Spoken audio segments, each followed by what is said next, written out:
Hey, salut tout le monde, bienvenue dans cette nouvelle vidéo. Aujourd'hui, je suis super content parce que je te présente un nouveau produit, une gimbal de la marque Zhiyun, la Crane 4E. Aujourd'hui, je vais faire le unboxing, te montrer les principales fonctions de la gimbal et dans ma prochaine vidéo, je l'amène sur le terrain. Sans plus tarder, on va déballer ça. C'est arrivé très bien emballé dans la poste. J'ai mon fidèle Opinel. Shout out à mes copains français.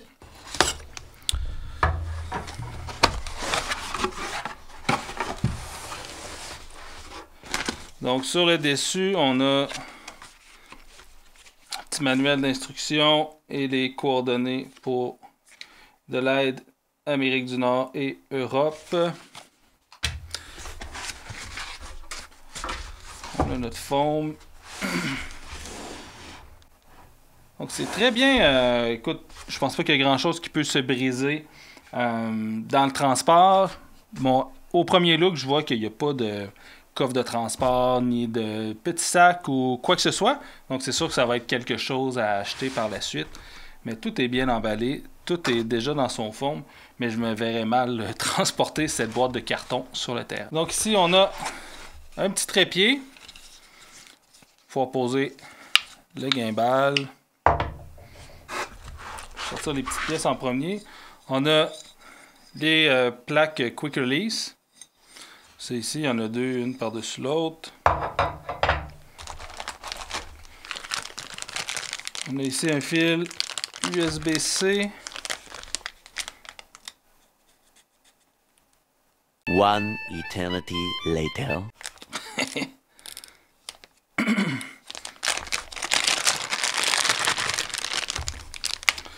USB-C à USB-C et USB-C à USB standard pour charger le stabilisateur. On a ici une autre plaque de Quick Release qui va venir s'attacher probablement sur la caméra.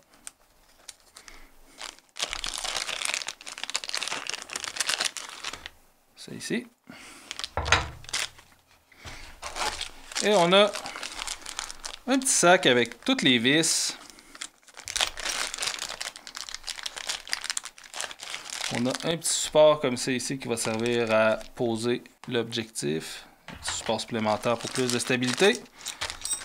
On a une petite clé Allen et différentes vis qui vont servir pour les plaques Quick Release. Et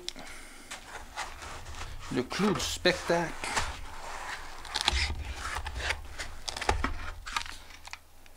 La gimbal.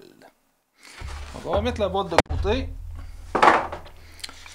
Et je vais installer pour le bien de la présentation le trépied. Donc sous la gimbal, il y a un filet qui permet de poser la gimbal comme ça ici. Donc aujourd'hui, je ne vous ferai pas de vidéo comment stabiliser votre caméra sur le stabilisateur. Je vais mettre le lien dans la description vers une vidéo de la compagnie qui explique déjà très bien comment faire. Donc à première vue, le stabilisateur est assez léger. On va parler d'un poids d'environ 1,6 kg, ce qui fait que c'est relativement léger, surtout compte tenu des équipements qu'on va mettre dessus.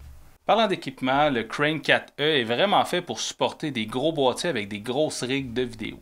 Personnellement, je vais l'utiliser avec mon Z9 et principalement mon Tamron 35-150 qui fait un combo relativement lourd et le Crane 4E est amplement équipé pour pouvoir soutenir ce poids-là. La compagnie présente le stabilisateur dans plusieurs clips où on voit des grosses rigs vidéo montées dessus. Par contre, sur le site, j'ai pas été capable de trouver le poids maximal que le stabilisateur est capable de prendre. J'ai bien hâte de voir sur le terrain, mais j'ai pas trop de doutes parce que dans les vidéos que j'ai vues, il y a des rigs beaucoup plus grosses que ce que je vais utiliser et ça faisait très bien le travail. On va faire le tour du stabilisateur. Donc pour chaque axe, on a une barrure manuelle.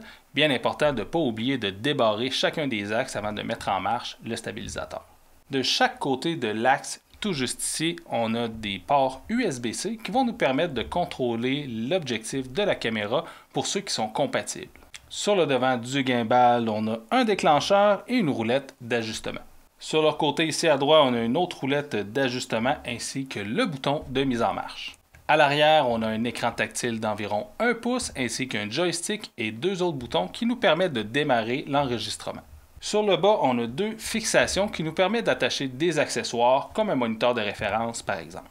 La compagnie a une panoplie d'accessoires qui sont compatibles avec la Crane 4E, comme un bras de support par exemple qui permet de tenir le stabilisateur à 2 mains. Le stabilisateur a une autonomie d'environ 12 heures et prend environ 2 heures à charger.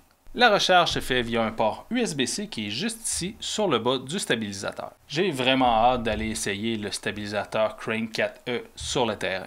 Une fonction que j'ai particulièrement hâte d'essayer, c'est la stabilisation en mode vertical. Ce modèle le fait nativement sans l'ajout d'accessoires. Parfait pour réaliser des Reels pour les médias sociaux. Et voilà, c'est ce qui fait le tour pour ma petite présentation du stabilisateur Zhiyun Crane 4E. Dans les prochaines semaines, je vais pouvoir sortir sur le terrain pour pouvoir l'essayer à fond. Et j'ai déjà quelques idées de vidéos à vous ramener. D'ici là, tu peux commenter, aimer, partager la vidéo, c'est toujours grandement apprécié. Et si ce n'est déjà fait, tu peux t'abonner également. Et nous, on se dit à la prochaine. Ciao tout le monde!